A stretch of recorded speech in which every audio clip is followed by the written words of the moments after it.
اسحاق ګیلاني وایي چې ډاکټر نجیب الله زما مرید و او ما باندې به یې پښې چپې کولې. سلام او مینه ملګرو، هیله ده چې روغ او جوړ به وئ. درنو کتونکو، په دې ویډیو کې مو درته ټول حقایق راټول کړي دي. هیله ده تر پایه پورې راسره وګورئ.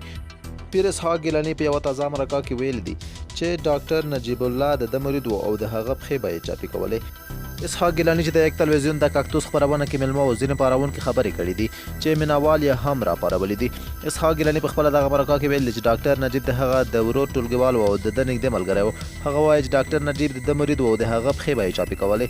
اسحاق ګیلاني په خپلو خبرو کې دا هم ویلي دي چې ډاکټر نجیب چې کله په تهران کې سفیر و نو هم یې ورسره لیدلی و، کله چې هغه ولسمشر و نو په بهرنیو هیوادونو کې ورسره لیدلی و.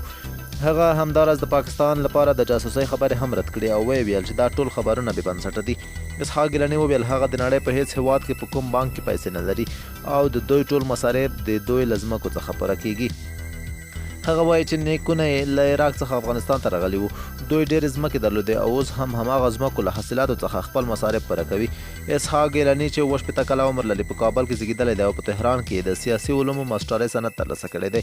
هغه تر دې مخکې هم داسې څرګندونې کړې وې چې خلک یې راپارولي وو او په ټولنیزو رسنیو کې د هغه پر ضد سختې څرګندونې هم شوې وې. اوس تازه یې د یک تلویزیون د کاکتوس په خپرونه کې دغه څرګندونې کړې دي چې ډاکټر نجیب الله مې مرید و او پښې به یې راباندې چپې کولې، چې دغه خبره د ده پر مینوالو او همدارنګه د شهید ډاکټر نجیب الله پر پلویانو خورا بده اغېزه کړې ده او سخت غبرګونونه یې راپارولي دي.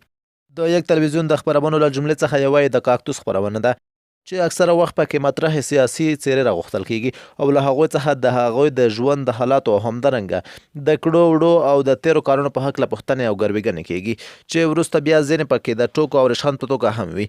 خو د اسحاق ګیلاني دغه خبرې بیا په حقیقت بدلې شوې دي او ده هم له حقیقت څخه ویلي دي چې شهید ډاکټر نجیب الله زما مرید و او ما باندې به یې پښې چاپې کولې.